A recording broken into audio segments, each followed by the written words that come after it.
येथे नसो निराशा, थोड्या पराभवाने पार्थास बोध केला येथेच माधवाने. ही भूमी देवभूमी आहे. मी नेहमी असं म्हणत असते की अध्यात्म हे भारतभूमीचं काळीज आहे. कारण आजूबाजूला आपण जर पाहिलं तर सगळीकडे कोरडेपणा दिसतो थोडा. हो हो. सामाजिक स्वास्थ्य बिघडत चाललंय.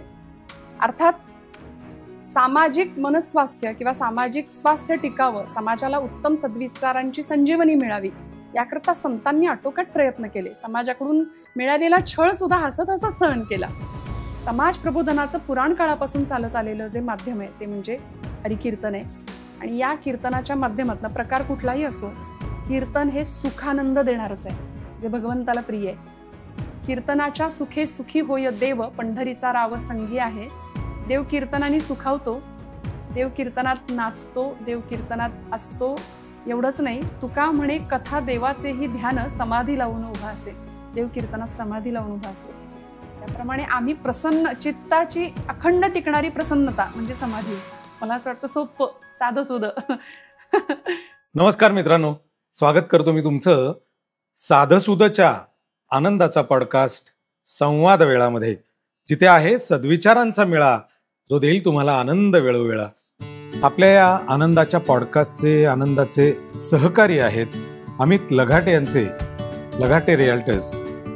कोकणामध्ये जर तुम्हाला घर घ्यायचं असेल किंवा गुंतवणूक करायची असेल तर त्यासाठी अमित लघाटेंच्या लघाटे रिअल्टर्सला जरूर भेट द्या. सर्व डिटेल्स आपल्याला डिस्क्रिप्शनमध्ये आहे. त्यांचंही मनापासून स्वागत. आज खूप वेगळा अशा पद्धतीचा संवाद होणार आहे.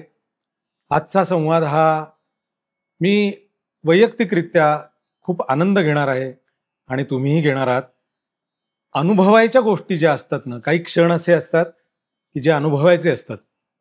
आजचा हा पॉडकास्ट हा संवाद वेळा या कारणासाठी महत्त्वाचा आहे की याच्यात खूप गोष्टी मला सुद्धा ऐकायच्यात आणि या माध्यमातून मला ऐकायला मिळणार आहेत.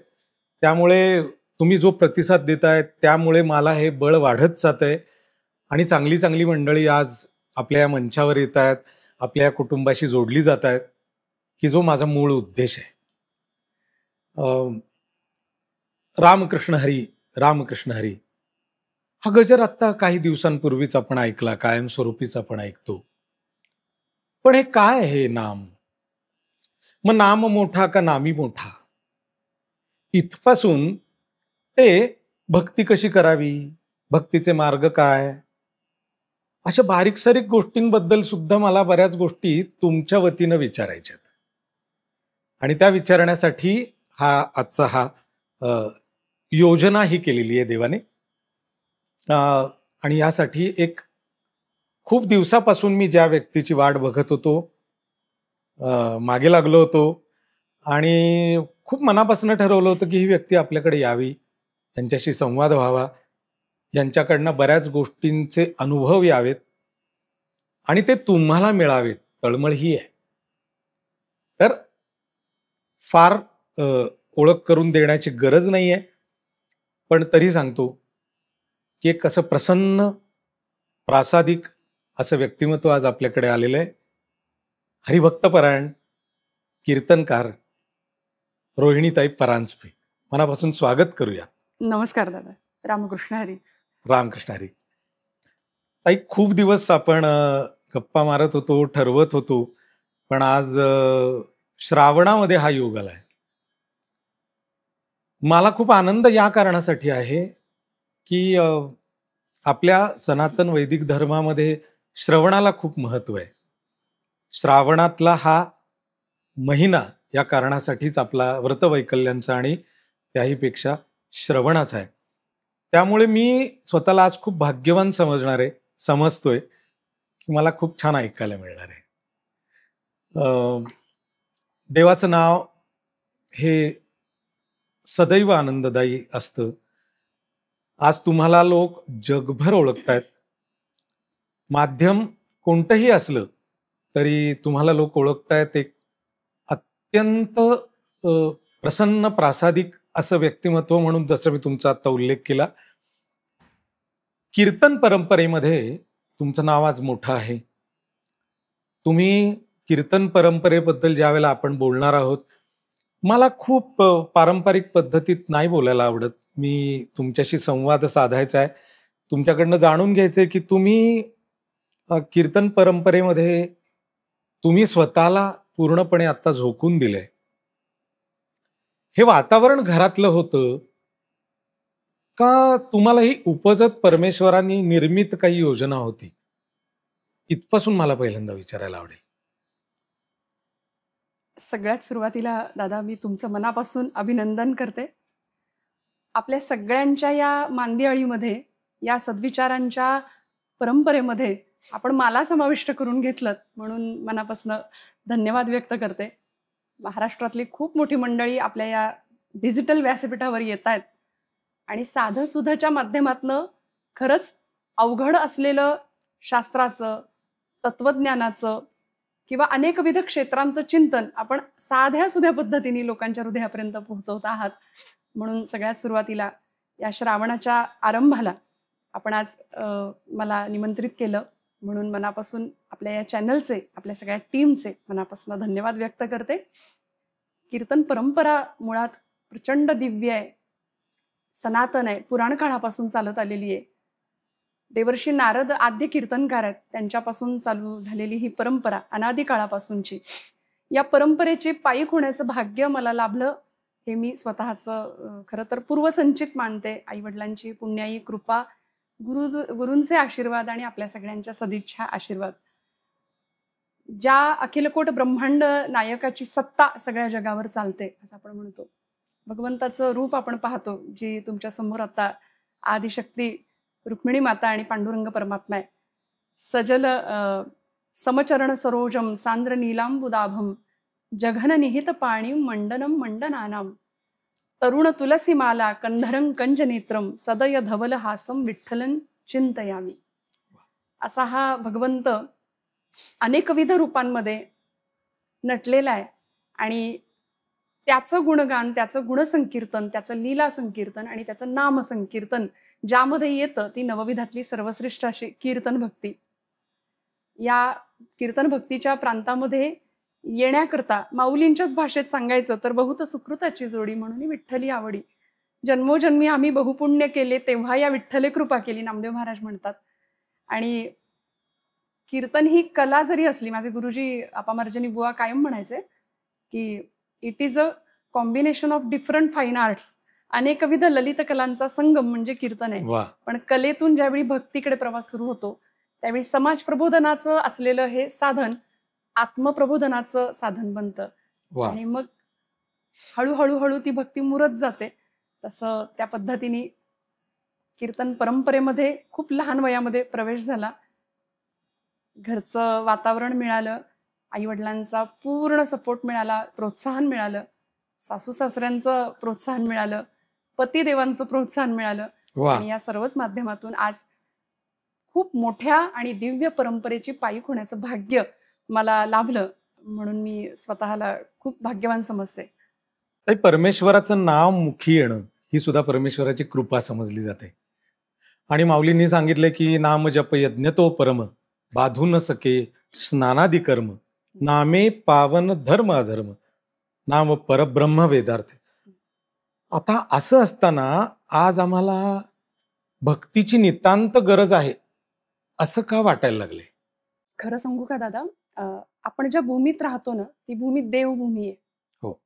गदिमांचे शब्द आहेत, हे राष्ट्र देवतांचे, हे राष्ट्र प्रेषितांचे, कर्तव्यदक्ष भूमी सीतारभुत्तमाची, रामायणे घडावी येथे पराक्रमाची, येथे नसो निराशा थोड्या पराभवाने, पार्थास बोध केला येथेच माधवाने.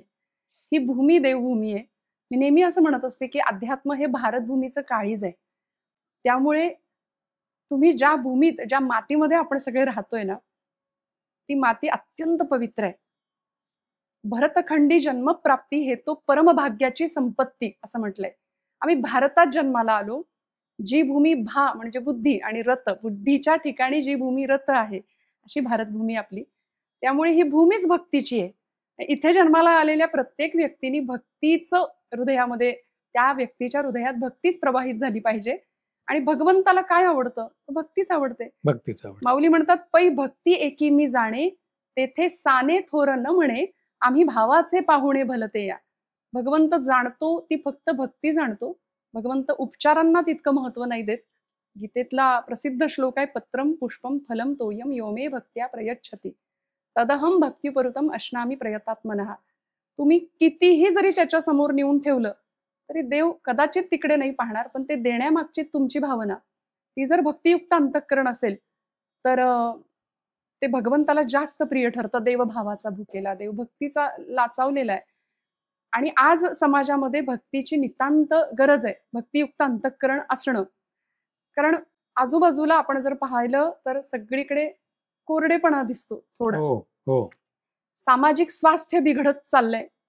अर्थात सामाजिक मनस्वास्थ्य किंवा सामाजिक स्वास्थ्य टिकावं, समाजाला उत्तम सद्विचारांची संजीवनी मिळावी, याकरता संतांनी आटोकाट प्रयत्न केले. समाजाकडून मिळालेला छळ सुद्धा हसत हसत सहन केला. पण या सगळ्या पार्श्वभूमीवर आजपर्यंत संत विचारांचा हा प्रवाह इतक्या थाटात आणि दिमागदार पद्धतीने आजही तेवढ्याच प्रभावीपणे चालू आहे. पण एका बाजूला आपण जर पाहिलं तर समाजामध्ये नैराश्य, त्रस्तता, ज्याला आपण मराठीत फ्रस्ट्रेशन म्हणू शकतो, अगदी सगळे टेन्शन मध्ये आहेत. ज्याच्याकडे बघावं तो टेन्शन मध्ये. अगदी लहान मूल सुद्धा, त्याला मोबाईल नाही मिळाला की ते टेन्शन मध्ये जातं, त्याला मोबाईल पाहिजे.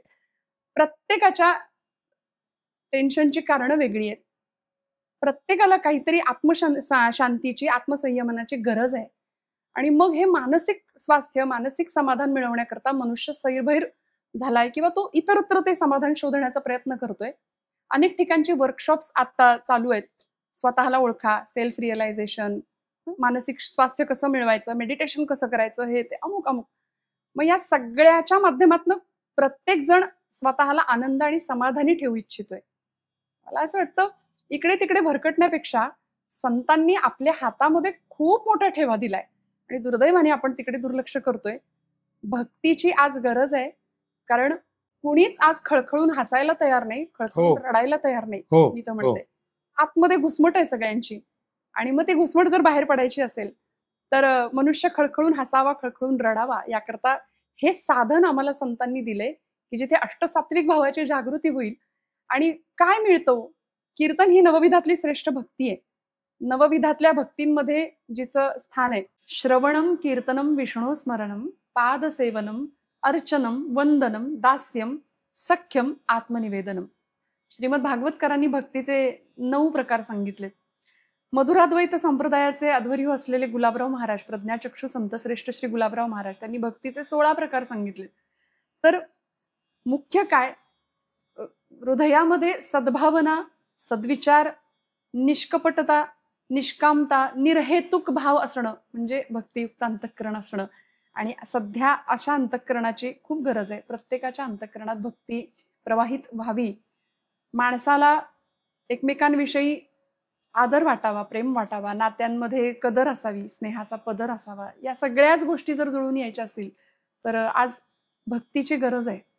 मग ती भक्ती कुठल्या माध्यमातून करताय किंवा कशी करता हा नंतरचा विषय आहे. पण भगवंताला आवडेल असं आपलं वर्तन असावं, असा प्रत्येक मनुष्याचा किंवा प्रत्येक जीवाचा एक खटाटूप असावा. कारण मनुष्याच्या जीवनाची ध्येय, मनुष्याच्या जीवनाचं गंतव्यच हे आहे की परमेश्वर प्राप्ती, समाधान नावाची श्रीमंती. आणि समाधान म्हणजे काय? भगवंताची प्राप्ती. काय आता तुम्ही जे सांगताय की शोध चालू असतो माणसाचा, त्याला समाधान हवं असतं. खरं तर आपण जेव्हा जन्म घेतो तेव्हा तो मृत्यू लोक असतो आणि जिथून आलेलो असतो तो भर्ग लोक असतो. म्हणजे मला मृत्यू झाल्यानंतर दुःख होणं हे चुकीचं आहे, कारण मी जाणारे कुठे. तर आपण सहज बोलताना बोलतो की ती व्यक्ती देवाघरी गेली. मग देवाघरी जाताना दुःख का व्हावं? मग ह्या गोष्टी आपल्याला ज्या वेळेला संत साहित्य वाचनामध्ये दिसतात, ऐकू येतात, त्यावेळेला असं वाटतं की अरे किती सखोल आणि सुंदर जीवन आहे, छान जीवन आहे. म्हणजे एखाद्या गोष्टीमध्ये दुःख कशाला म्हणावं आणि सुख कशाला म्हणावं याचे सुंदर फरक आपल्याला संत वाङ्मयातूनच मिळतो. संतांच्या छोट्या छोट्या कवनातून मिळतो, अभंगांतून मिळतो. मला अभंगाचं एक व्याख्या मला खूप आवडली होती, मी पण ती बऱ्याचदा माझ्या बोलण्यात येते, की जे चिरंतन आनंद देतं हं. त्या शब्दांचं विहंगम रूप म्हणजे अभंग. वा वा. आणि हे फक्त संतांमुळेच आपल्यापर्यंत पोहोचलं. त्यांनाच आपण अभंग म्हणतो, कारण ते अभंगच असतात. आणि देवाचं गुणगान समजून घेण्यासाठी, अनुभवण्यासाठी हे संत किती महत्वाचे असतात. हं. तुम्ही संत परंपरेचा अभ्यास करत असताना तुम्हाला देवाकडे पाहण्याची एक वेगळी छान दृष्टी मिळाली असेल. म्हणजे देवाकडे देवभोळेपणा म्हणून बघणारे ह्याच्यापेक्षा आपण डोळसपणे देवाकडे प्रेम करावं, हे संत वाङ्मयाचं सगळं फलित वाटतं. तुम्ही ज्या वेळेला कीर्तन परंपरा ही आपली आहे किंवा मी कीर्तन करण्यासाठी उभी राहणार आहे, हा विचार जेव्हा केला तेव्हा काय डोळ्यासमोर काय होतं किंवा कोणाकडे बघून हा विचार आला? दादा, या प्रश्नाचं उत्तर मी असं एवढंच देईन की कीर्तन करावं किंवा कीर्तनासाठी उभं राहावं किंवा कीर्तन नेमकी काय विद्या आहे किंवा काय भक्ती आहे हे कळण्याचंही वय नव्हतं. आताही कळतं अशातला भाग नाही. मी नेहमी असं म्हणते, खूप कळावं म्हणून नाही, खूप कळतं म्हणून नाही, काही कळावं याकरता त्या गादीवर उभं राहण्याचं धाडस आम्ही करतो. त्यामुळे 11 वर्षाची होते मी फक्त ज्यावेळी मी पहिलं कीर्तन केलं.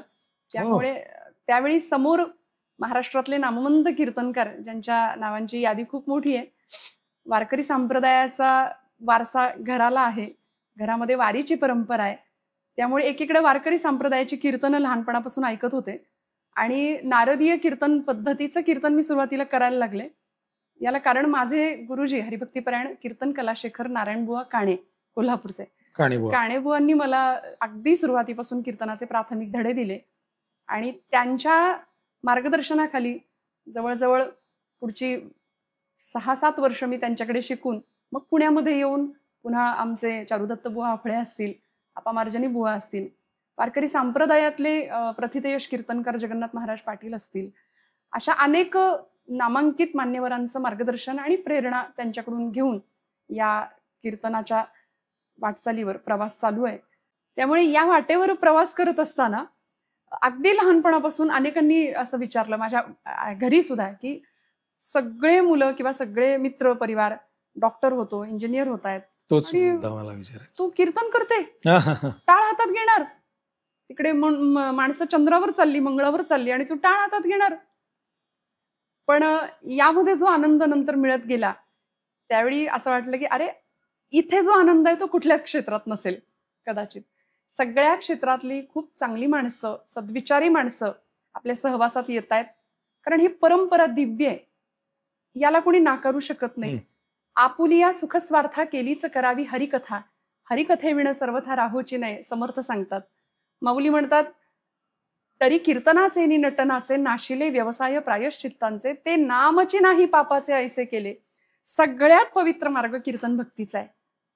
कोबराय म्हणतात, संसाराच्या अंगी अवघीच व्यसने, आम्ही या कीर्तने शुद्ध झालो. म्हणजे शुद्धता, सुप्रीम प्युरिटी ज्याला म्हणतात, ती कुठे असेल तर ती या परंपरेत आहे किंवा या वाटेवरती आहे. आणि ही वाट साधी सुधी नाही, ही वाट संतांनी चोखाळली आहे, ही वाट साधू संतांची आहे. आणि त्या वाटेवर आपण डोळे झाकून जरी चाललो तरी आपल्या निश्चित गंतव्यापर्यंत आपण पोहोचणार आहे, हे आश्वासन आहे, ही खात्री आम्हाला संतांनी दिली आहे. त्यामुळे इथं आलेला मनुष्य निर्भय बनतो, मग त्याला मृत्यूचाही भय नाही राहत. आपण म्हणालात की परमेश्वराकडे बघण्याचा एक वेगळा दृष्टिकोन आपला तयार होतो. तुकोबराय म्हणायचे, आपुले मरण पाहिले म्या डोळा, धन्य तो सोहळा अनुपम्य. अहो, संतांनी मरणाचा सोहळा केला आणि आम्ही मृत्यूला घाबरतो. आम्ही सुखाच्या अपेक्षेमध्ये कायम असतो, अमुक केलं तर सुख मिळेल, तमुक केलं तर सुख मिळेल. पण संतांनी आम्हाला सांगून दिलं की इथे सुखही खरं नाही आणि दुःखही खरं नाही. इथं मिळणारे सुखाचे आणि दुःखाचे दोन्ही भास आहेत. या पलीकडे श्रेष्ठ काय आहे तर आनंद. आणि आनंद स्वरूप कोण आहे तर परमात्मा. मग त्याचं स्वरूप सांगताना, आनंद अद्वय नित्य निरामय, जे का निज ध्येय योगी यांचे, आणि तो कुठे दिसला ते हे समचरण साजिरे विटेवरी. त्यामुळे आनंद स्वरूप असलेला, आनंद हे परमात्म्याचं स्वरूप लक्षण आहे. त्यामुळे आनंद स्वरूप कोण आहे तर भगवंत आहे. मग आम्हाला सुखही नको आणि दुःखही नको. संत म्हणाले आम्हाला आनंद अवस्था पाहिजे. आणि खरंच या वाटेवर चाललेला एखादा साधक तो निर्भय तर बनतोच, पण परमात्म स्वरूपाचा किंवा परमानंदाची अनुभूती घेतो.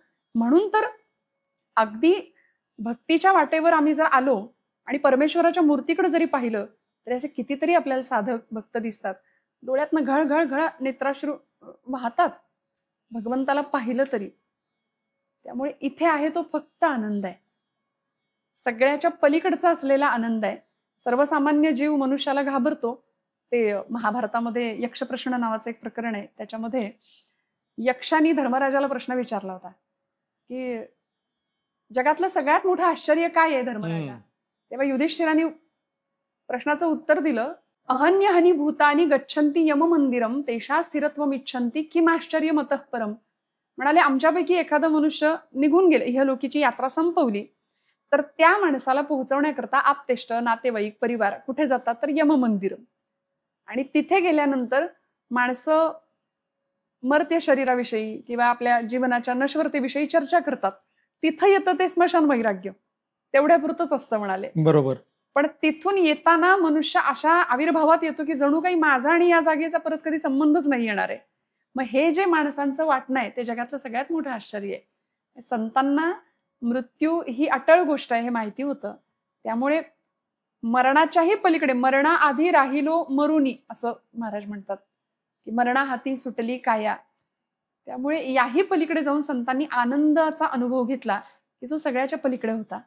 त्यामुळे या वाटेवर फक्त आनंद आहे, इथे आत्मानंद आहे. काय मिळतं इथं? आत्मभान देतं आम्हाला कीर्तन.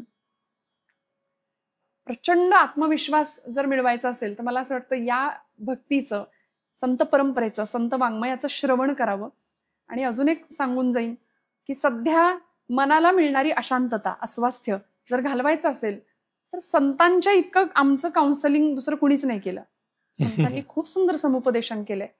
अलीकडे पडणाऱ्या सगळ्या प्रश्नांची उत्तरं आम्हाला गाथेत मिळतील, ज्ञानेश्वरीत मिळतील. कारण अभंग, दुभंगणाऱ्या समाजाला अभंग करण्याचं शाश्वत जर काही सामर्थ्य कशात असेल तर ते संतांच्या अभंगांमध्ये. त्यामुळे ते अभंग म्हणजे साधे सुधे नाही. महाराज म्हणतात एकेका अक्षरात आहे माझा रमाकांत. माऊलींचं एक एक अक्षर म्हणजे साक्षात माऊली आहेत. समर्थांचा दासबोध समर्थ स्वतः म्हणतात, म्हणजे मी कुठे आहे तर मी दासबोधामध्ये आहे. माझी काया आणि वाणी गेली म्हणाला अंतःकरणी, परी मी आहे जगत जीवनी निरंतर, आत्माराम दासबोध माझे स्वरूप स्वतः सिद्ध. दासबोधात समर्थ आहेत. माऊली ज्ञानेश्वरीतून आमच्याशी बोलतायत. आमची अडचण अशी आहे, आईकडे लेकरू बनून जायचं असतं, आम्ही लेकरू व्हायला तयार नाही. आम्ही सगळं मोठेपण स्वतःकडे घेतो, अहंता आणि ममता. ती माऊली आहे ना, तिच्या मांडीवर लेकरू बनून जाऊया आणि मग प्रश्न विचारूया. आयुष्यातल्या सगळ्या प्रश्नांची उत्तरं तुम्हाला माऊली देतील. पण असं छोटं होणं नाही जमत हो. माऊली म्हणतात जे जगा धाकुटे होई जे तै जवळीक माझी. महाविष्णूच माऊलींच्या मुखातनं बोललेत ना. थोरपणा परा सांडीजे व्युत्पत्ती अवघी विसरीजे, जे जगा धाकुटे होई जे तै जवळीक माझी. ज्याला धाकटं व्हायला जमलं तोच देवाला प्रिय आहे. देवाकडे धाकटं होऊन तो लेकुरवाळा आहे ना. त्यांनी सगळ्या संतांना घेतलं, विठू माझा लेकुरवाळा संगे गोपाळांचा मेळा, निवृत्ती हा खांद्यावरी सोपानाचा हात धरी. आमची अडचण आहे, आम्ही लेकरू किंवा लहान व्हायला तयार नाही, ही आमची अडचण आहे. आम्ही मी मध्ये अडकलो गेलो आणि मग आमच्या सगळ्या संतांनी याच अहंतेवर प्रकाश टाकलाय की करते पण सोपवा ना त्याच्याकडे. महाराज समर्थ दासबोधात म्हणाले, मी करता ऐसे म्हणसी तरी तू दुःखी होशी, पण श्रीराम करता म्हणता पावसी यश कीर्ती प्रताप. सगळं मिळेल, करते पण त्याच्याकडे सोपवा. सगळी उत्तरं संतांनी दिलेली आहेत, पण आपण तिथपर्यंत पोहोचणं खूप गरजेची गोष्ट आहे. एका अभंगामध्ये पण असंच आहे. मी गाण्यांचे जेव्हा कार्यक्रम करतो त्यावेळेला ना मला खूप जाणवतं, म्हणजे अभंगाच्या बद्दल निरूपण करताना बोलताना माझ्या परीनं, माझ्या मतीला जेवढं जमतं तेवढं, की हरिभजना वीण काळ घालवू नको रे. एक अत्यंत सोपा खरं तर अभंग आहे, हरिभजना वीण काळ घालवू नको रे.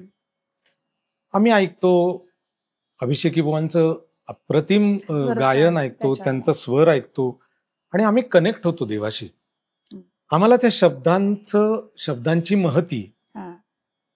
ही जर समजायच्या दृष्टीने आमचे प्रयास झाले हो.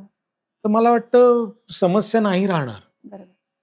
कारण सगळी उत्तरं त्याच्यात आहेत की काय कसं वागलं पाहिजे. जसं आता तुम्ही समर्थांचं सांगितलं, दासबोध हा तर सगळ्या समस्यांची उकल सांगणार आहे. आता कीर्तन ज्या वेळेला सादर केलं जातं तेव्हा कीर्तनाचे वेगवेगळे प्रकार जे माहिती आहेत मला त्याच्यावरून, की कीर्तन ह्या पद्धतीवर लोक प्रेम करतात. पण आत्ताची जी मंडळी आहेत त्यांना हे कीर्तनाचे प्रकार कोणते कोणते आहेत हे आपल्याला जर सांगायचे झाले तर काय सांगाल? कीर्तनाचे महाराष्ट्रात प्रचलित असलेले प्रमुख म्हणजे सर्वप्रसिद्ध असलेले प्रकार आहेत ते नारदीय कीर्तन आणि वारकरी सांप्रदायिक कीर्तन. खरं तर कीर्तन या शब्दामध्ये कीर्ती यावरून कीर्तन या शब्दाची व्युत्पत्ती आहे ना. कीर्ती गाणं, भगवंताची कीर्ती गाणं, महती गाणं. मग ती कीर्ती कुठली तर गुणांची कीर्ती, देवाच्या गुणांची, देवाच्या लीलेची कीर्ती आणि देवाच्या नामाची कीर्ती. म्हणून नाम संकीर्तन, लीला संकीर्तन आणि गुण संकीर्तन, 3 प्रकार. लामलीला गण. हा, मग देवाचं नाम आपण गायचं. भगवंताचं नाम किती श्रेष्ठ आहे अनेक संतांनी समजावून सांगितलं. भगवंताच्या गुणांची चर्चा करायची. म्हणजे त्याला भगवान म्हटलंय ना. भग म्हणजे गुण आणि वान म्हणजे व्यापणं. गुणांनी जो व्याप्त आहे त्याला भगवान म्हटलंय.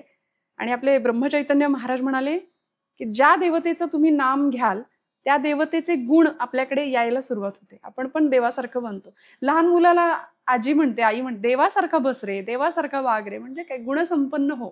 देव साक्षात गुणांचा पुतळा आहे. त्यामुळे त्याचं गुणसंकीर्तन आपण करायचं.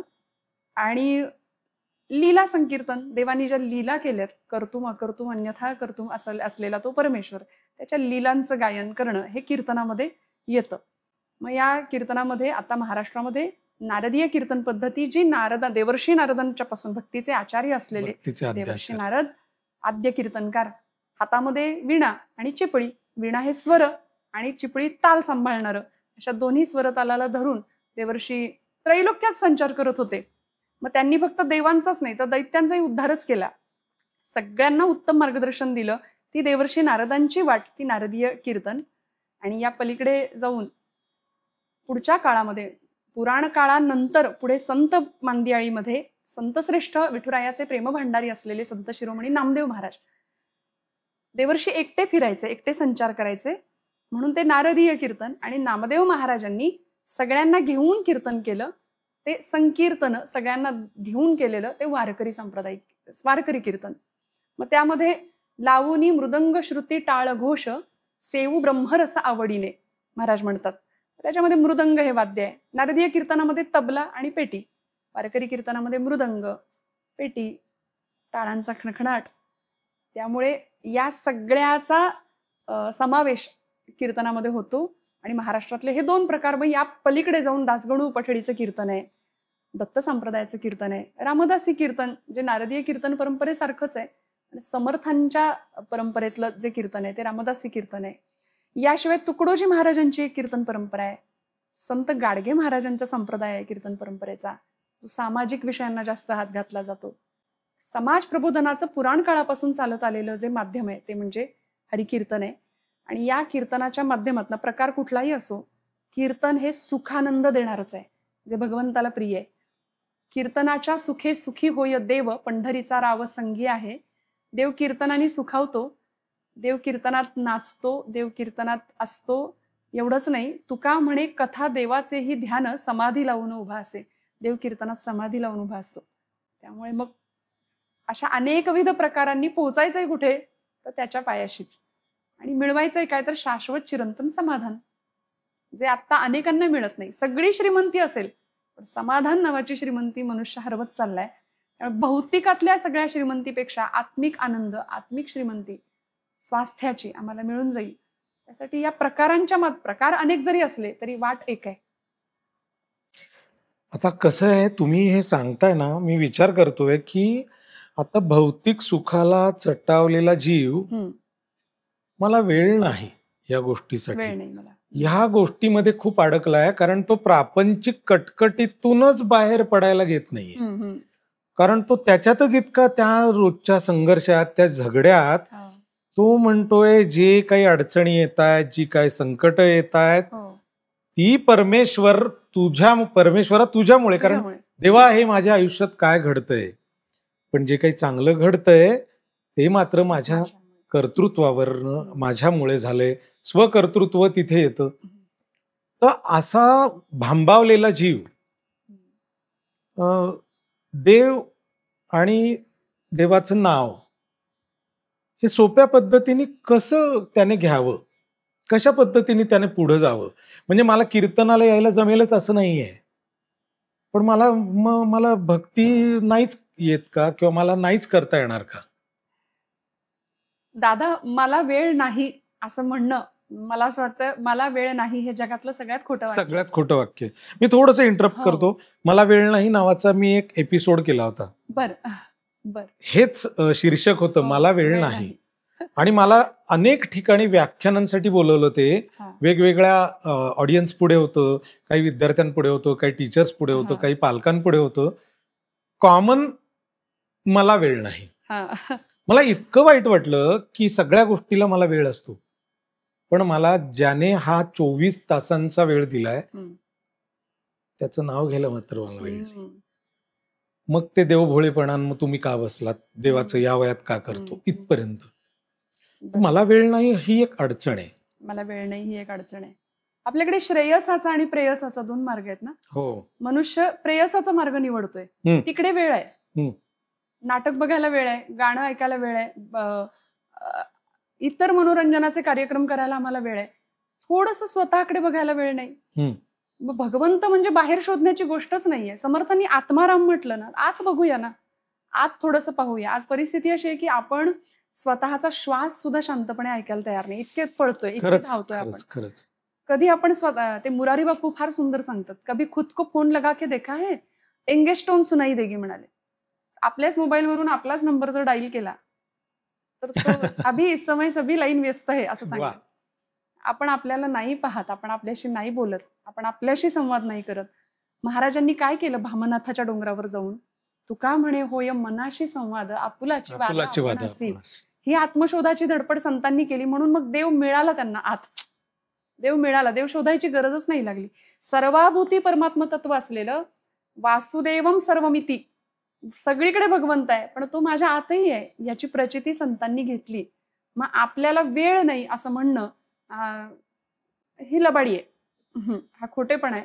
आणि भगवंताच्या बाबतीत जर असं म्हणाल तर सगळं जर अखिलकोट ब्रह्मांड नायक आपण त्याला म्हणतो ना, विश्वाचा चालक मालक किंवा अशी एक सत्ता आहे जी देवाला न मानणाराच समाज आपल्याला बऱ्याचदा दिसतो की देव आहे की नाही अशी चर्चा होते. हम्म. खरं तर आपल्याला त्याविषयी बोलायलाच नको, कारण ही शॉल गुलाबी रंगाची आहे, कुणी म्हणेल नाही मला ती काळ्या रंगाची दिसते, यावर चर्चा होऊ शकते, पण ही शालच नाही यावर चर्चाच होऊ शकत नाही. तसं देव नाही यावर चर्चा नाही होऊ शकत. हा, देव कसा आहे, देवाचं रूप कसं आहे यावर अनेकांनी चर्चा केल्या. आम्हाला इकडे येण्याकरता आवड लागेल. संतांनी आवडीविषयी सुद्धा अनेक ठिकाणी भाष्य केले. आवडीने भावे हरिनाम घेसी, तुझी चिंता आवड त्यासी निर्माण सर्व. कशी होणार आत्ताच्या काळात? आवड निर्माण कशी होणार? कारण आता मला असं वाटतं ती आवड निर्माण करायला एका ठराविक वयापासून आपल्याला सुरुवात करावी लागेल, आणि त्याकरता घरातल्या मोठ्या मंडळींवर खूप मोठी जबाबदारी आहे. कारण आज समाजाची अशी परिस्थिती आहे की महाराज म्हणतात प्रपंच आपण आवडीने करतोय, पण परमार्थ सवडीने करतोय. जरा काही बिघडलं की देव आठवतोय, एरवी नाही आठवत आम्हाला देव. सुखात भगवंत नाही आठवत. दुःखमे सुमिरन सब करे, सुखमे करे नकोय, कबीरजी म्हणतात, आपल्याला माहितीये. जो सुखमे सुमिरन करे तो दुःख कहासे होय. मग मनुष्य प्राणी असा आहे की त्याच्या जीवनाचं ध्येय भगवत प्राप्ती आहे हे माहीत असून सुद्धा, किंवा संत ओरडून सांगतायत तरी सुद्धा आम्ही अशाश्वताकडे आमची धाव आहे. त्यामुळे परमार्थाचा अर्थ कळायला वेळ लागतोय, अर्थाचा परमार्थ लगेच कळतोय सध्या.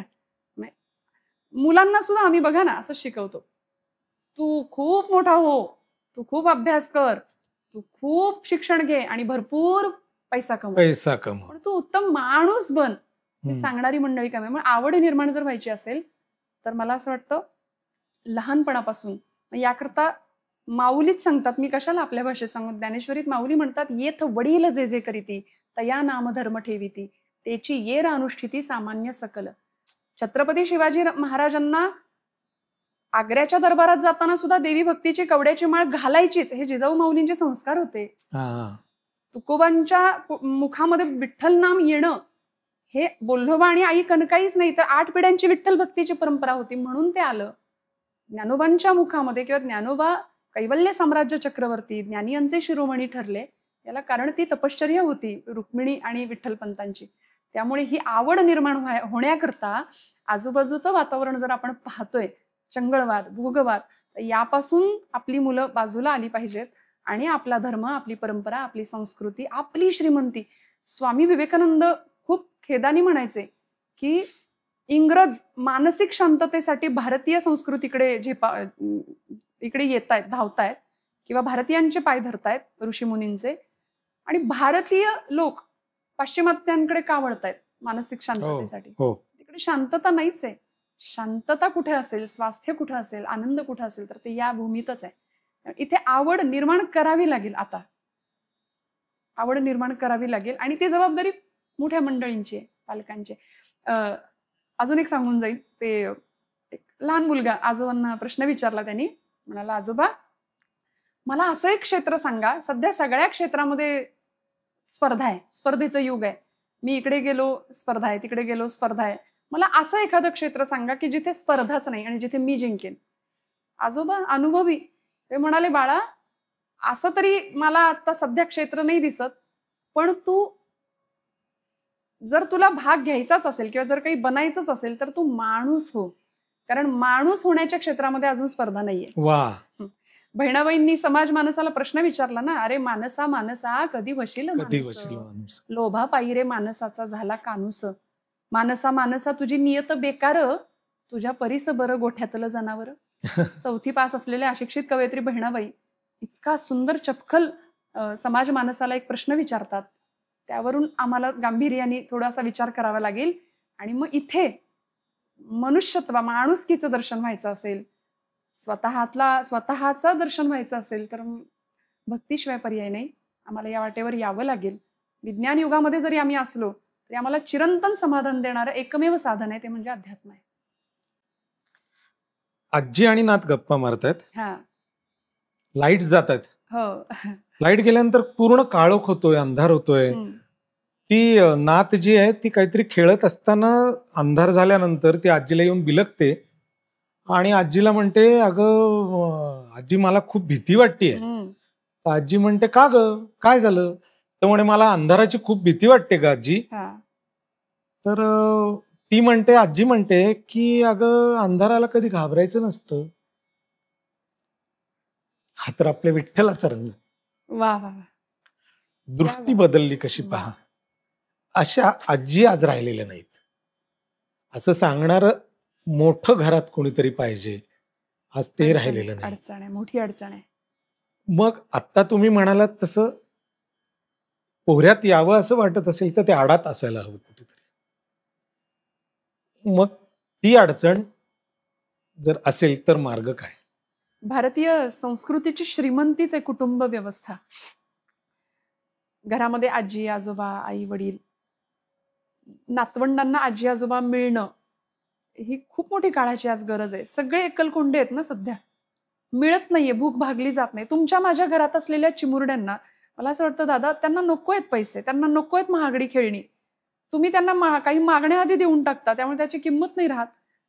त्यांना शुद्ध प्रेम हवंय, त्यांना तुमचा वेळ हवाय, आणि तो वेळ देणारी आजी घरात नाहीये. 2G 3G 4G 5G आहे, पण आजी नाहीये. ते दृश्यच आता दुर्मिळ दिसेन असं झालंय. किंबहुना एखाद्या घरामध्ये जरी आजी असली, 80 वर्षाची एखादी आजी घरातल्या नातीला सांगते, बाई ग कपाळाला टिकली लाव, हातात एखादी बांगडी घाल, छान राहा, केस चांगले बांधून राहा, आपण हिंदू आहोत, किंवा चांगलं राहा. तर ती मुलगी म्हणते, आजी आमची फॅशन आहे, तुला काही कळत नाही, तू गप्प बस. आणि 80 वर्षाच्या एखाद्या आजीला 10-12 वर्षाची नात असं म्हणते आणि आई बाबा त्यावर हसतात की आमचं बाळ किती हुशार आहे, स्मार्ट आहे. ही मोठी शोकांतिका आहे. शास्त्रकारांनी तर सांगून दिलं ना, लाल येत पंचवर्षांनी दशवर्षांनी ताड येत प्राप्ते तू षोडशे वर्षे पुत्रे मित्र वदाचरे. त्यामुळे इथे आम्ही थोडस गफलत होती आमची, इथे गल्लत होती. कीर्तनाच्या माध्यमातून तुम्ही अशा गोष्टी सांगू शकता का?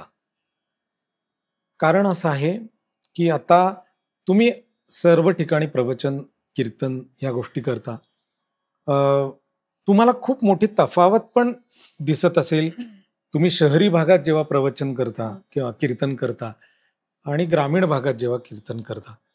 कारण कीर्तनासाठी जी आवश्यक अशी माती लागते, ती पोषक पूरक माती, सुपीक माती शहरी भागापासून लांब गेली आहे. आणि आम्हाला सिमेंट कॉन्क्रीटमुळे सगळं आमचं मृदगंधापासून सगळ्यापासून दूर आम्ही गेलेलो आहोत. मग आम्हाला सॅटर्डे संडे वीकेंड अशा ठिकाणी जावं लागतो. माझ्या ठिकाणी असलेली माती मी घालवली आहे आणि मला तिकडे जावं लागतं. मग अशा वेळेला तुम्हाला तुमची कसरत होत असेल असं मला वाटतं. तुम्हाला काय अनुभव आहेत की ग्रामीण भागात श्रोत्यांशी बोलताना आणि शहरी भागात श्रोत्यांशी बोलताना? निश्चित तफावत आहे. कारण कीर्तनासाठी श्रोत्यांचेच प्रकार, मी पुन्हा संत वचनांनी जाईन. माऊली म्हणतात, गाते श्रोते चतुर विनोदे दुश्चित्ते पाहते. गाते श्रोते पाहते चतुर विनोदे दुश्चित्ते. श्रोत्यांचे प्रकार सांगितलेत ज्ञानोबरायांनी. कुणी गाण्यावर प्रेम करतं, कुणी निरूपणावर प्रेम करतं, कुणी फक्त पाहायला आलेलं असतं, कुणी दुश्चित्ते, कुणी त्यातला विनोद ऐकायला आलेलं असतं. पण ज्यावेळी आपण ग्रामीण भागात कीर्तन करतो त्यावेळी त्या लोकांचा भाव विलक्षण वेगळा असतो. हजारोंच्या संख्येने कीर्तनाला गर्दी असते. संप्रदायाच्या कीर्तनामध्ये आज वारकरी कीर्तनाला ज्यावेळी उभी राहते त्यावेळी प्रचंड प्रमाणामध्ये गर्दी आहे कीर्तनाला. तरुणांचाही सहभाग तिथे मोठ्या प्रमाणात मला जाणवतो. पण आपल्या शहरी भागामध्ये ही खूप मोठी शोकांतिका आहे की ठराविक वयोमर्यादेनंतरच कीर्तनाला जायचं. एखादा तरुण चुकून येऊन बसलास तर त्याला म्हणतील आता कीर्तनाला, म्हणजे रिटायरमेंट झाल्यानंतरच हे बहुतेक करायचं असतं असा एक समज प्रत्येक तरुण वर्गामध्ये आज बहुतांश प्रमाण, प्रत्येक मी म्हणणार नाही, पण आज खूप तरुण बांधव माझे वारकरी संप्रदायात असतील, भागवत संप्रदायाचा, हिंदू धर्माचा प्रचार प्रसार करणारे अनेक तरुण मंडळी आज आहेत जे आपल्या धर्माची पताका खांद्यावर घेऊन कार्यरत आहेत. पण कधी कधी थोडंसं मनाला विषण्णता येते की आपण शहरीकरण ज्या पद्धतीने वाढताना पाहतोय त्या पद्धतीने चंगळवाद, भोगवाद याचं दर्शन घेताना वाईट वाटतं की अरे ही मंडळी, म्हणजे यांच्या समोर खरं आपल्याला कीर्तन करता आलं पाहिजे की इथे जाऊन काय करता येईल. पण ही मंडळी कीर्तनाकडे नाही पाहत. ती कशी आणता येतील? याला एकच पर्याय मला असं वाटतं की मी मगाशी जे उत्तर दिलं की चिखला म्हणजे मातीचा घोळा घडण्यापासूनची जी प्रोसेस आहे, घडवणं चुकलं की घडणं चुकतंय, घडवणं चुकलं की घडणं चुकेल. कुंभारांनी मातीचं वस्तू तयार करायला घेतली, त्यांनी छान माती मळली, सुंदर त्याला मुलायम बनवलं आणि चाकावर त्या मातीपासून चिलीम बनवली. परत त्याच्या मनात आलं नको आपण चिलीम बनवूया, नको आपण मोडून टाकूया. ती ओली होती तोपर्यंतच ती मोडून टाकली आणि त्याचा सुंदर माठ बनवला. त्या कुंभारांनी विचार केला ही चिलीम मी बनवली असती तर या चिलिमीमुळे एखाद्याच्या घराला आग लागली असती, म्हणजे व्यसनाच्या आहारी जाऊन एखादं घर आगीत भस्मसात झालं असतं. पण मी जो माठ बनवलाय त्याच्यामुळे शीतलता प्रदान होईल. कर्मस्वातंत्र्याचा योग्य उपयोग. मला असं वाटतं की बिघडण्यापूर्वी घडवणं महत्वाचं आहे आणि घडवणं चुकलं की घडणं चुकेल. घडवणं फार महत्वाचं आहे. त्यामुळे आज शहरांमध्ये शिक्षणाकरता आलेली पिढी भोगवादाच्या आहारी जाऊन आपली श्रीमंती विसरून चालली आहे. त्यामुळे इथे आता मग वाचन संस्कृती असेल, अनेकविध उपक्रम त्यांच्यापर्यंत जर पोहोचले तर त्या उपक्रमांच्या माध्यमातून त्यांना आपण या मार्गावर आणू शकतो का? आपलं काय आहे, आपली श्रीमंती नेमकी कशात आहे? लोक आपली श्रीमंतीच लक्षात घ्यायला तयार नाही. आपल्याकडे नेमकं आहे काय?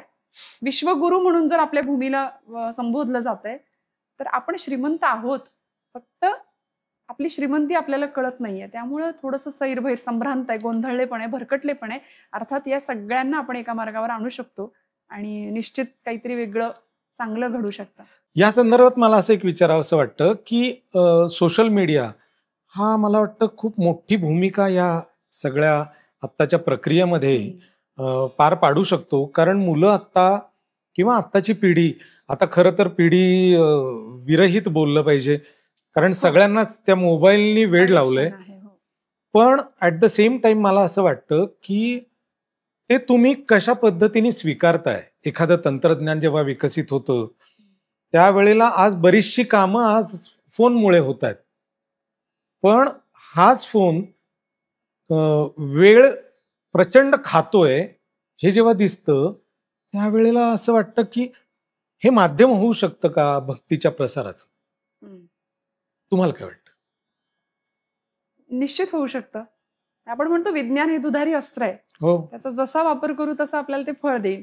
त्यामुळे सोशल मीडिया आज आपण आहे ते विज्ञानाचाच आधाराने बसलो ना. आपण दोघंही आता या विषयावर चर्चा करतो. हे डिजिटल व्यासपीठ आहे. त्यामुळे याचा उपयोग आपल्याकरता निश्चित चांगल्या पद्धतीने होऊ शकतो. परवा गुरुपौर्णिमेला एका विद्यार्थ्यांनी गुगलची पूजा केली की गुगल हाच गुरु. देहधारी गुरु हवा कशाला? गुगल माझा गुरु. काहीही सर्च करा, काहीही शोधा, त्याच्यावर मिळतंय, सगळ्यांची उत्तरं मिळतायत. मग गुगल माझा गुरु.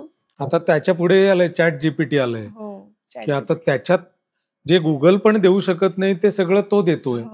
आणि तू फक्त प्रश्न विचार, तुला जे हवंय ते सांग, तू सगळं तयार करून देतोय विदिन सेकंड्स. बरोबर. पण मग हा प्रवास असा नाहीये ना क्षणिक व्हायला.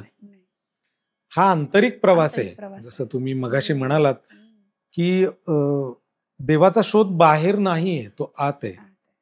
की बघ उघडूनी दार अंतरंगातला देव धावला. गुरु ठाकूर माझा मित्र जो आहे त्याने लिहिलेलं खूप सुंदर हे मार्गदर्शक ओळ आहे ही की अरे बाळा बाहेर नाहीये रे प्रवास, आत आहे. जसं एकदा महर्षी नारदांना देवानी सांगितलं की मला मी निर्माण केलेली पृथ्वी एकदा बघायची आहे रे जरा जाऊन, तर बघ जरा तू एखादी योग्य जागा कुठे मिळतीये का. महर्षी नारद सगळीकडे फिरत होते. ते म्हणाले नाही देवा जागाच नाही. ते म्हणे असं कसं होईल, अरे मला 1 BHK सुद्धा चालेल, 1 रूम किचन पण चालेल. ते म्हणाले नाहीये. मग नारदांनी शेवटी विचारपूर्वक एक उत्तर दिलं, ते मला वाटतं खूप मार्गदर्शक होईल. की ते म्हणाले की देवा एक जागा मात्र आहे की जिथे तुम्ही अगदी तू सुखे नैव राहू शकाल आणि तुम्हाला काहीही अडथळे निर्माण होणार नाही. कोणती जागा आहे? म्हणे भक्ताच्या हृदयात जागा आहे. कारण त्याला सगळं बाहेरच बघायची सवय आहे, आत कोणी बघत नाहीये. त्यामुळे तुम्ही निर्विघ्नपणे तिथे बसू शकाल. माझ्या मते ही खूप मोठी अडचण आता आहे की प्रवास बाहेर जास्त आहे. बरोबर आहे. कीर्तन मी तुमची असंख्य प्रवचनं कीर्तन मी ऐकतो, सगळा महाराष्ट्रच ऐकतो. मला त्यातलं एक वाक्य तुमचं खूप आवडलं होतं की कीर्तनाने काय होतं तर आपण देवाच्या समीप जातो. अभंगांच्या आधारे आपण देवाच्या समीप जातो. तुम्ही कशा पद्धतीने भक्तीची माध्यमं काय असावीत आणि भक्तीची साधनं काय असावीत असं तुम्हाला वैयक्तिकरित्या वाटतं की काय सोपं पाहिजे आजकाल लोकांना म्हणून? सोपं सोशल माध्यमाकडून आपण इकडे वळलो ना.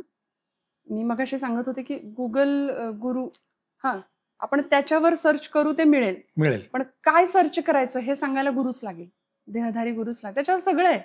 त्याच्यावर पॉझिटिव्ह आहे, निगेटिव्ह आहे, चांगलं आहे, वाईट आहे. पण चांगलं कसं शोधायचं हे बघायला किंवा हे शोधण्याकरता तो मार्ग दाखवायला आपल्याला देहधारी गुरु लागेल. आणि आज माध्यमांनी आम्हाला बहिर्मुख बनवलंय.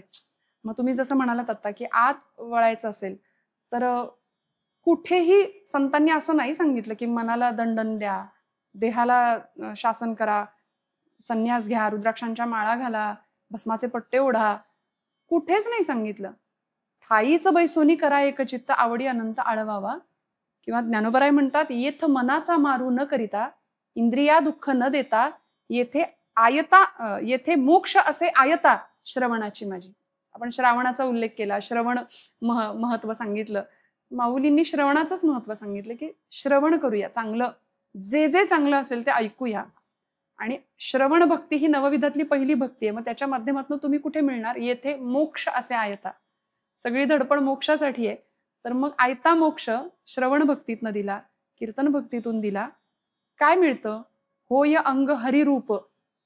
किती मोठा आत्मविश्वास तुकोबरायांच्या पूर्ण बघा, तुकाराम महाराजांच्या चरित्रामधला, त्यांच्या जीवनातला सगळ्यात मोठा विश्वास आणि एक आत्मविश्वास व्यक्त करणारा महाराजांचा प्रसिद्ध अभंग आहे.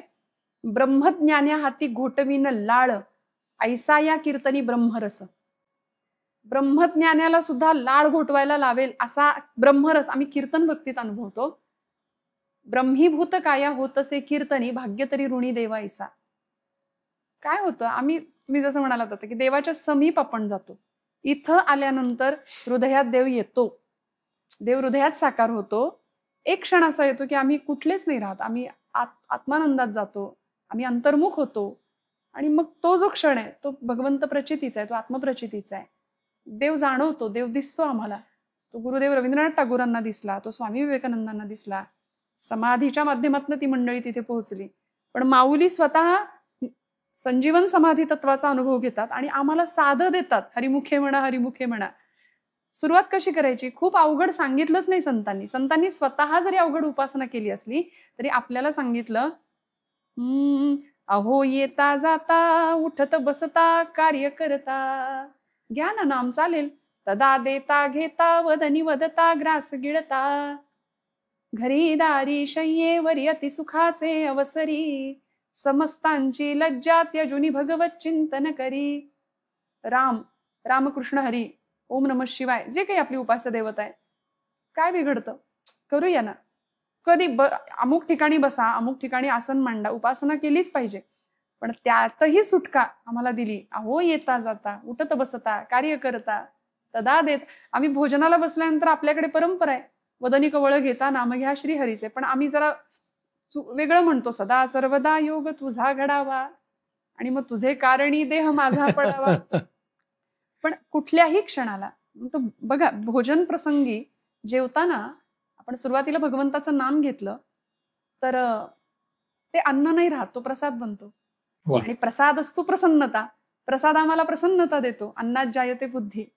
त्याप्रमाणे आम्ही प्रसन्न चित्ताची अखंड टिकणारी प्रसन्नता म्हणजे समाधी आहे. मला असं वाटतं सोपं, साधं सुधं. समाधी म्हणजे फार मोठ्या गप्पा मलाही नाही मारता येणार, पण अखंड प्रसन्न राहणं समाधी. साध्यातून म्हणजे सोप्यातून आपण प्रवास करू शकतो. आणि म्हणून संतांनी पण आम्हाला सोपी भक्ती दिली हो, अवघड नाही सांगितलं काही. संत आईसारखे आहेत. आणि आई कुठं लेकराला अवघड शिकवते? आई त्याला दूध भाताचा कवळ घास भरवते. उद्धव स्वामी म्हणतात ना, माझी माऊली समर्थ माऊली कशी, अपत्यापरी पाजवी प्रेमग्रासा. एखाद्या बाळाला आईनं घास भरवावं तसं. म्हणून एका हरिपाठासाठी, गाथेसाठी, नाथांच्या भागवतासाठी, मनोबोधासाठी, दासबोधासाठी या संत मंडळींचे 1000 वेळा पाय पकडले तरी ते कमी ठरणार आहेत. इतके अनंत उपकार आहेत संतांचे. आज समाज तरलाय तो फक्त संत विचारांवर आहे दादा. त्यामुळे सोपंच सांगितलं, अवघड काय. आम्ही अवघड बनवलं. आम्ही उगीच आम्ही जर हसलो तर लोक आम्हाला आध्यात्मिक म्हणणार नाही की काय, म्हणून हसायला पण तयार नाही. ते पांडुरंग शास्त्री आठवले, दादा म्हणायचे लोक त्यांना एकाने प्रश्न विचारला होता की दादा ज्ञानी कुणाला म्हणायचं? ते म्हणले, ज्याचा चेहरा एरंडेल प्यायल्यासारखा आहे तो ज्ञानी ओळखायचा. आणि महाराज म्हणले, नको नको देवा तार्किकांचा संग, मला तरकट माणसाच्या मला साधा भोळा भाव दे. आणि अशांच्याच संगतीत मला ठेवून देवाला तोच आवडतो. देवाला पांडित्य नाही आवडत. हे जे आता तुम्ही म्हणालात ना, तसं आमचे एक माझे फॅमिली डॉक्टर आहेत, डॉक्टर जोशी नावाचे. तर ते व्यवसायाने MD आहेत, रोमॅटॉलॉजिस्ट आहेत. पण 4 वेद, 18 पुराण, सर्व उपनिषद तशी ते 200 आहेत. 108 आपण मानतो, पण 10 उपनिषद आणि सगळ्याचा अधिकार वाणीनं बोलणारी व्यक्ती आहे. तर ते जेव्हा सांगतात ना की अशा ह्या सगळ्या गोष्टी करताना आम्हाला 24 तास देणाऱ्यासाठी 24 मिनिटं मिळत नाही, आम्ही खूप खोटं जगतो. खूप खोटं जगतो. कारण जो तुम्हाला 24 तास देतो त्यासाठी 24 मिनिटं नाही मिळू शकत. मग त्यासाठी तू देवाच्या समोरच बसलं पाहिजे, देवपूजाच केली पाहिजे, असे काही नियम नाही आहेत. हम्म. पण ही साधनं आहेत साधन. देवाशी कनेक्ट होण्यासाठी. ते नेहमी सांगतात की म्हणजे आपण संध्याकाळी देवाच्या पुढे दिवा लावावा. हम्म. आता जसं तुम्ही उल्लेख केला की अन्न ग्रहण करताना आपण काय करतो, तसं देवाच्या पुढे संध्याकाळच्या वेळेस दिवा लावताना आपण शुभं करोति कल्याणम असं म्हणायचो. या शुभं करोतीची जागा ज्या वेळेला सिरियल्सनी घेतली ना, तेव्हा गडबड व्हायला लागली. खरी गोष्ट आहे. संध्याकाळी टाइम बनला आमचा तो. प्राईम टाइम बनला. आणि दिवे लागणीची वेळ असे शब्द वापरले जायचे की दिवा का देवापुढे लावायचा. माझे ते आमचे डॉक्टर म्हणतात की देवाला अंधारात राहायला लागते म्हणून नाही, तो आहे हे तुला दिसावं म्हणून. वा. ही खूप सुंदर संकल्पना. आणि ते नेहमी सांगतात की माझ्याकडे देव माझा पाहतो आहे. शांताबाईंची जी ओळ आहे, मागे उभा मंगेश पुढे उभा मंगेश, त्यात तर मागे उभा मंगेश पुढे उभा मंगेश हे तर आहेच, पण माझ्याकडे देव माझा पाहतो आहे याच्यावर ज्याची दृढ विश्वास आहे, दृढ श्रद्धा आहे, तो कायम आनंदात राहतो. त्यामुळे डॉक्टर माझ्या दृष्टीने तर फॅमिली डॉक्टर, आता ही कॉन्सेप्ट खूप कमी झाली आहे. फॅमिली डॉक्टर आजकाल खूपच कमी झाले, सुपर स्पेशालिस्ट झाले, पण फॅमिली डॉक्टर नाही. माझ्या मते देव सगळ्यात मोठा फॅमिली डॉक्टर आहे. क्या बात आहे. कारण आपल्या सगळ्या कंप्लीट फॅमिलीची हिस्ट्री त्याला माहिती असते, आणि कोणता आजार आणि कोणता उपाय हा प्रत्येकाचा तो जाणतो. हे मी जी बडबड करतोय ना, ही केवळ डॉक्टरांमुळे, माझ्या फॅमिली डॉक्टरांमुळे, कारण त्यांचे अनंत उपकार आहेत. तो माझ्यासाठी देव आहे. मी जरूर तुम्हालाही कधीतरी भेट व्हावी अशी प्रार्थना करतो. पण ह्या भक्ती परंपरेतली, आता आमच्या घरामध्ये सुद्धा वारकरी संप्रदाय, वारकरी परंपरा होती. त्यामुळे ओढ जी आहे ना, म्हणजे तुम्हाला बोलवण्याचं अनेक कारणांमधले कारण असं होतं की या बाई प्रसन्न दिसतात, आणि ही प्रसन्नता आहे ना, ही भगवंताच्या प्रेमामुळे येते. नाहीतर मेकअपची प्रसन्नता ही बाहेर दिसते. आता मी बाकीच्या जेव्हा व्यवसायाच्या निमित्तानं जातो, तर ताई आता तुम्ही अशा असंख्य लोकांच्या समोर येता, असंख्य लोकांना पाहता, आता तुम्ही मार्गही सांगितले, भक्ती किती सोपी आहे तेही तुम्ही आत्ता म्हणालात. पण तरी सुद्धा मला असं वाटतं ना की आपण ह्याच्यावर कुठेतरी असे उपाय ठोस प्रत्येक व्यक्तीने करावेत, जेणेकरून ना ही आपलीच संस्कृती आपल्याला नव्यानं लोकांना दाखवायची वेळ खरं आलेली आहे. तर काय अशा पद्धतीने, काय या अशा वातावरणात मला असं वाटतं की तुम्ही काय उपाय काय सांगू शकाल की काय करायला पाहिजे प्रत्येक व्यक्तीनं दैनंदिन जीवनात? उपायांवर आपण बोलूया. मगाशी एक मुद्दा आपण उपस्थित केला की भगवंताचं सामर्थ्य किती मोठं आहे, तो केवढा मोठा आहे, ताकद त्याची काय आहे. आपण आकाशगंगा शास्त्रज्ञांनी शोध लावला, गॅलेक्सी 1, नंतर कळालं 2 आहेत, नंतर 3, 4, 5, अखंड अनंत पर्यंत गेले शास्त्रज्ञ. अनंत आहेत आकाशगंगा, गॅलेक्सी ब्रह्मांडात. आणि त्याला आपण अनंत कोटी ब्रह्मांड नायक असं म्हणतो, किंवा तुकोबराय म्हणतात अनंत ब्रह्मांडे उदरी हरिहा बालक नंदा घरी. अनंत ब्रह्मांड ज्याच्या उदरात आहे असा तो बाळ म्हणून आला नंदाच्या घरी. त्याचं सामर्थ्य आधी जाणावं लागेल, आणि त्याच्या इतकं मोठं कुणीच नाही. म्हणजे देव हा शब्द जो तुम्ही वारंवार उच्चारलात, त्या देव शब्दामध्ये दिव नावाचा धातू आहे. दिव म्हणजेच प्रकाश, आणि जिथं प्रकाश आहे तिथं भगवंत आहे. मग तो आत्मप्रकाश, स्वयंप्रकाश भगवंत आहे. त्यामुळे आता त्याच्यापर्यंत जर जायचं असेल, देवत्वाचा प्रवास तसा सोपा नाहीये. देवत्वाकडे जायचं असेल तर काहीतरी, देव बनणं सोपं नाही ना, सगळ्यात अवघड गोष्ट आहे देव बनणं. आणि भक्ती सोपी आहे. म्हणून तर तुकोबराय म्हणाले की मला दुसरं काही नको, मला आत्मस्थिती नको, ब्रह्मभावात ठेवू नकोस, मी भक्त तू देव ऐसा करी. मला तुझ्यापासून वेगळंच ठेव, आणि तुझी भक्ती करण्यातला जो आनंद आहे तो मला दे. सगुणाची उपासना दिली आहे संतांनी आम्हाला, सोपी दिली. त्यांनी निर्गुणाची उपासना केली संतांनी, पण आम्हाला सगुण पूजा दिली आहे. मग आता या मार्गावर चालत असताना मी एक उदाहरण सांगून पुढे जाते. मूर्तिकार मूर्ती घडवत होता आणि मूर्ती घडवत असताना ओबडधोबड टोकेरी पडलेले दगड, त्या दगडांना तो मूर्तीचा आकार देत होता. आणि प्रचंड टोकेरी ओबडधोबड असा तो दगड मी पाहिला आणि त्या मूर्तिकाराला विचारलं, म्हटलं काका काय करताय तुम्ही? ते म्हणाले मूर्ती घडवतोय पांडुरंगाची. म्हटलं एवढ्या उबडधोबड दगडातनं इतकी सुंदर माझ्या पंढरीशाची मूर्ती, पंढरीनाथाची कशी काय घडवता? ते म्हणाले खरं सांगू का, या दगडामध्ये आधीच पांडुरंग आहे, या मूर्तीमध्ये आधीच पांडुरंग आहे, फक्त त्या मूर्तीला नको असलेला भाग मी छिन्नी आणि हातोड्याच्या साह्याने काढून टाकला की आतमध्ये देव आहेच आहे.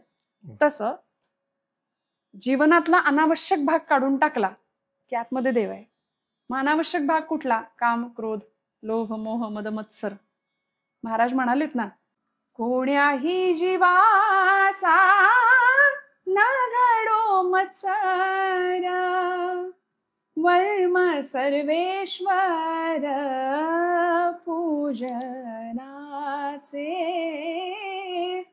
विष्णुमय जग वैष्णवांचा धर्म, भेदाभेद भ्रम अमंगळा, विष्णुमय जग. संतांनी आम्हाला खूप सुंदर दृष्टिकोन दिलाय जगाकडे पाहण्याचा. कोण्याही जीवाचा न घडो मत्सर, परम सर्वेश्वर पूजनाचे. सर्वाभूती परमात्म तत्व आहे, सगळीकडे परमेश्वर आहे, अशा भावाने जर आपण समाजाकडे, या जगाकडे पाहिलं तर मनामध्ये वैरभाव निर्माण नाही होणार. जीवनातला आपल्याही अनावश्यक विकार आहेत ते निघून जातील आणि मग आपला प्रवास देवाच्या दिशेने होईल. मग छिन्नी हातोड्याचा घाव करी दगडाचा देव, खाई दैवाचे तडाखे त्याचं माणूस हे नाव. तसं ते दगडातनं देवत्व बनावं लागेल. तसं आमचाही प्रवास देवत्वाच्या दिशेने व्हायचा असेल तर मी नेहमी असं म्हणते, अंतःकरणाची शुद्धता, नीतियुक्त आचरण, या 2 गोष्टी असतील तर परमेश्वर काटा सुद्धा टोचून न देण्याची जबाबदारी घेतो, भगवंत सांभाळतो. कारण संत प्रमाणित क्षणोक्षणा सांभाळितो, साक्षी होतो आपुला. महाराज म्हणाले, पडता जड भारी दासी आठवावा हरी, मग तो येऊन येदी क्षीण आड घाली सुदर्शन. आहे ना तो आहे, तो शस्त्रधारी आहे. खरं तर आमचे सगळेच देव शस्त्रधारी आहेत. आपणही देव, देश आणि धर्म या 3 बाजूंचा विचार करताना सावरकरांच्या विचारांनी जावं लागेल. ते म्हणायचे ना, हातात शस्त्र घेणं हे पाप किंवा पुण्य नाही. शस्त्र पाप नास वेची, शस्त्र पुण्य नास वये, इष्टता अनिष्टता त्यास हेतूनेच ये. हातात शस्त्र घेणं हे पाप नाहीये, तर त्यामागचा हेतू काय आहे? रामांच्या हातात शस्त्र होतं, कृष्णाच्या हातात शस्त्र होतं. त्यामुळे आम्ही रामकृष्ण हे मानदंड आहेत भारतीय संस्कृतीचे, त्यांचा आदर्श आमच्या पिढीसमोर ठेवावा लागेल. देवतांच्या, संतांच्या कथा, भक्तांची चरित्र आमच्या येणाऱ्या पिढीला आवर्जून सांगावी लागतील. कारण आमच्या मुलांना महाभारतातला भीम माहिती नाही, त्यांना ढोलकपूरचा लाडू खाणारा छोटा भीम माहिती आहे, कार्टून मधला एखादं पात्र त्यांना माहिती आहे, पण महाभारतातली पात्र, जो युधिष्ठिर आहे तो युधिष्ठिर आहे. वा. जो जीवनामध्ये येणाऱ्या प्रत्येक समस्येकडे समतोल दृष्टीने पाहतोय, स्थिर आहे. आणि जसं माऊली म्हणतात, सुखी संतोषा न यावे, दुःखी विषादा न भजावे, आणि लाभा लाभ न धरावे मना माझी, सुख दुःखे समे कृत्वा, ज्याला आपण बॅलन्स्ड असं म्हणतो, सम्यक. हा, सम्यक जीवनाकडे बघण्याचा एक समतोल दृष्टिकोन, आनंदाने हुरळून न जाणं, दुःखाने खचून न जाणं, हे सगळे दृष्टिकोन आम्हाला अध्यात्म देईल, कीर्तन भक्ती देईल. आणि कीर्तनासारखं सुंदर साधन नाही. त्यामुळे आपल्याला आवड निर्माण करावी लागेल आणि या मार्गात येणाऱ्या पुढच्या पिढीला प्रयत्नपूर्वक आणावं लागेल. थोडंसं त्यावर थोडे वेगळे कष्ट घ्यावे लागतील. घरापासून सुरुवात करावी लागेल, आपल्यापासून सुरुवात करावी लागेल. घरामध्ये सगळं असतं, लाखो रुपयांचं फर्निचर आम्ही भरतो, पण 50 रुपयाचं पुस्तक नाही, ही शोकांतिका आहे. वाचनाची आता खूपच वानवा आहे सगळीकडे. तर श्यामची आई का सांगावी लागेल परत एकदा. श्यामची आई जसं श्यामला सांगत होती ना, की पायाला घाण लागू नये म्हणून जेवढा जपतोस तेवढा मनाला घाण लागू नये म्हणून जप. हे मनशुद्धी, चित्ताची शुद्धी, ह्याचा सगळ्याचा विचार संतांनी केलेला आहे. त्यामुळे संत वाङ्मय, संत चरित्र, भक्तांची चरित्र, प्रल्हाद, ध्रुव, आता काळाच्या ओघात लहान आमच्या पिढीला, मुलांना सांगणारी माणसं नाहीयेत घरात, आणि असली तरी त्यांना वेळ नाही, अशी परिस्थिती आहे. त्यामुळे मग कीर्तन हे साधन असं आहे की जे सगळ्यांना एकत्र आणतंय. यारे यारे लहान थोर, याती भलती नारी नर, सगळ्यांनी या, इथे बसा, काही क्षण काढा, आणि मग श्रवण भक्तीचा आनंद. जे आता सोशल माध्यमातून सुद्धा कीर्तन, युट्यूबवर असंख्य कीर्तन आम्हाला ऐकायला मिळत आहेत. त्यामुळे नवीन पिढीला याची आवड निर्माण करणं हे आपलं पालक म्हणून किंवा एक सुजाण नागरिक म्हणून आपलं कर्तव्य आहे प्रत्येकाचं. शालेय स्तरावरती असे काही उपक्रम आपल्याला करता आले, तिथे काही कीर्तनाचे कार्यक्रम आयोजित करता आले, तर त्या दृष्टीने, कारण ते संस्कारक्षम वय आहे. संस्कारक्षम वय आहे. आपल्याला दुर्दैवाने ना, आपल्याला जे शालेय अभ्यासक्रमात मिळालंय ते हे नाहीये, ज्याचा तुम्ही उल्लेख केला की संत वाङ्मय अभ्यासाला नव्हतं किंवा थोरा मोठ्यांची चरित्र अभ्यासाला नव्हती. आपल्याला ज्याचा उपयोग कुठेच होणार नाहीये असंच आजवर दिलं गेलं. पण तुम्ही म्हणालात तो मार्ग आहे की जर संत वाङ्मयामध्ये एखादा जनाबाईंचा अभंग मला आठवतं, मी शाळेत असताना मराठीच्या पुस्तकात असायचा की धरीला पंढरीचा चोर, गळा बांधून या दोर, मग त्या अभंगाचा आशयासहित स्पष्टीकरण करा वगैरे वगैरे, प्रश्नोत्तर. छत्रपतींचा इतिहास 4थीच्या पाठ्यपुस्तकात होता, पण तो सगळं ते निघालं आता. शिक्षण व्यवस्था त्यावर मी फार नाही भाष्य करत, पण मला असं वाटतं पुस्तकात आमच्या, अर्थात इंग्रज भारतात आले त्याच वेळी, म्हणजे स्वामी विवेकानंद पण म्हणायचे ना की आमच्या घरात परंपरा आहे, धर्म आहे, धर्मशिक्षण आहे, संस्कार आहेत, नामसाधन आहे, उपासना आहे, पण आमच्यावर जो पाश्चात्य शिक्षणाचा प्रभाव झाला त्याच्यामुळे आम्ही नास्तिक बनत गेलो. स्वामी विवेकानंद म्हणतात आम्ही नास्तिक बनलो, आणि जेव्हा रामकृष्ण परमहंसांसारखं गुरुत्व लाभलं त्यावेळी पुन्हा निर्विकल्प समाधीपर्यंत तेच पोहोचले. तर आत्ता शालेय पुस्तकांमध्ये आम्हाला रशियन राज्यक्रांती आहे, फ्रेंच राज्यक्रांती आहे, पण आमच्या भारतीय स्वातंत्र्य इतिहास किंवा छत्रपती शिवाजी महाराजांचा इतिहास, सावरकरांसारखं व्यक्तिमत्व, लोकमान्य टिळक असतील, अशा अनेक व्यक्तित्वांचा अभ्यास आमच्या मुलांना जर शालेय पुस्तकात नसेल मिळत, तर मग पालक म्हणून आपलं कर्तव्य आहे की घरात त्यांना त्या गोष्टीचं ज्ञान दिलं गेलं पाहिजे. पुस्तका व्यतिरिक्त संस्कारांचं शिक्षण, ती शिदोरी आहे, आणि जशी आई आपल्या लेकराला शिदोरी देते तशी संतांनी सुद्धा आम्हाला शिदोरी दिली आहे. आणि ही शिदोरी कायम जर आमच्या मुलांनी बाळगली जवळ, तर जीवनामध्ये येणाऱ्या अनेक प्रश्नांना सामोरं जाण्याची ताकद, ते निर्भय पण निर्माण होईल स्वतःमध्ये.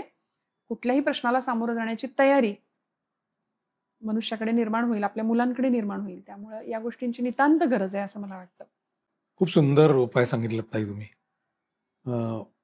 जबाबदारी झटकणं ही खूप सोपं आहे किंवा टीका करणं खूप सोपं आहे, पण हा मार्ग आहे की मला जर हा बदल अपेक्षित आहे पुढच्याकडून, तर मला माझ्यातही काही बदल करून ते जाणीवपूर्वक उतरवायला हवेत.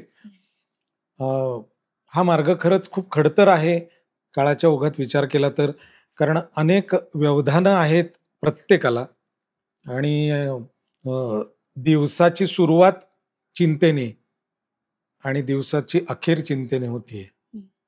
मग एवढ्या सगळ्या गडबडीमध्ये देव आठवणं आणि देव साठवणं ही दोन्हीही जरा कसरत आहे. पण तुम्ही सांगितलेल्या गोष्टींचा जर सकारात्मक प्रत्येकाने जर जाणीवपूर्वक विचार केला तर माझ्या मते मार्ग सुकर होऊ शकतो. भक्ती ही खरीच खूप सोपी गोष्ट आहे. आता जसं काही लोकांचं जे मत असतं की अरे मला ते अवघड अवघड वाटतं, कीर्तन ऐकायला मला ते अवघड अवघड वाटतं, कारण बऱ्याचदा ज्ञानाधिष्ठित बोललं जातं की जे जरा जड वाटतं. आता मराठी या भाषेबद्दल जे काही बाहेर चाललंय त्याचा विचार केला तर माझे मित्र सुद्धा मला म्हणतात की तू खूप भयंकर बोलतोस किंवा तू खूप मराठी बोलतो. म्हणलं हे खूप मराठी काय असतं? तर वाईट वाटतं की आपलीच भाषा आपल्याला नव्यानं अभ्यासावी लागली. आईचा विसर पडला, असं आईचा विसर पडलाय. आणि ज्ञानदेवांना, माऊलींना भगवद्गीता प्राकृतात आणून सुद्धा आम्हाला ती समजायला जड वाटते. एकतरी ओवी अनुभवावी वगैरे हे सगळं तर फार लांबची गोष्ट आहे, हे कळणारच नाहीये. पण ज्ञानदेवांचंच वाङ्मय हे जड आहे की एक एक श्लोकांवर एक एक ओळीवर लोकांनी PhD केली आहे, की जे ज्ञानदेवांनी न कळत्या वयात आत्ताचा विचार केला तर लिहून पण ते गेलेले आहेत. तर ह्याच्यात प्रवास खूप थोडासा जिकिरीचा आहे, कठीण आहे. पण माझ्या मते तुमच्यासारखे मार्गदर्शक आहेत किंवा तुमच्यासारखे मी तर म्हणेन हे देवापर्यंत नेणारे सेतू आहेत. तुमच्यासारखी मंडळी ही देवापर्यंत नेणारे सेतू आहेत. ह्या सेतूचा जरी वापर व्हायला हवा अशी मी खरंच मनापासून विनंती करतो.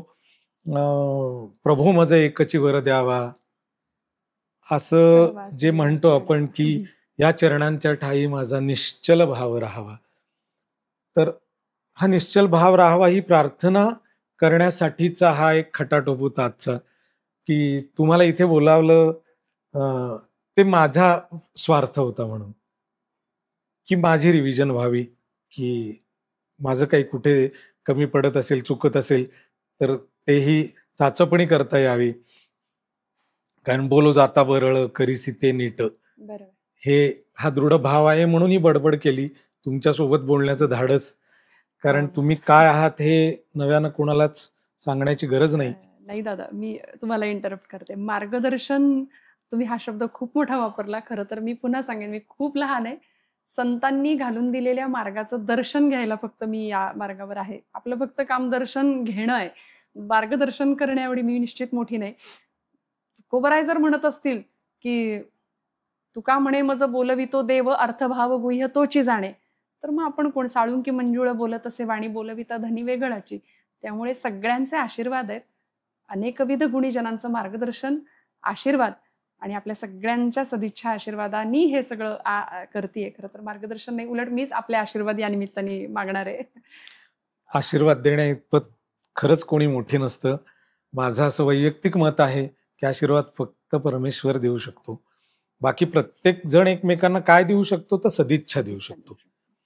त्यामुळे आज मला खूप प्रसन्न आणि खूप प्रासादिक वाटायचं कारण तुम्ही तशा आहात. तुम्ही आलात, तुमचे विचार मांडलेत आणि मला वाटतं ही एक शृंखला सुरू व्हावी या माध्यमातून, की आपल्याकडनं देवाने आणखी काही थोडंसं काम करून घ्यावं, जेणेकरून आपण जो आता उपाय सांगितलात त्यात आपण कुठेतरी त्याची सेवा आपली त्याच्यात द्यावी. हा पॉडकास्ट नव्हता किंवा ही मुलाखत नव्हती, हा संवाद पण नव्हता, आज ही परमेश्वराची पूजा होती असं मला वाटतं. कारण तुमच्याकडनं ऐकणं, तुमच्या बरोबरीनं बसून बोलणं ही देवाचं माझ्यावर असलेली कृपा आहे, आशीर्वाद आहे असं वाटतं.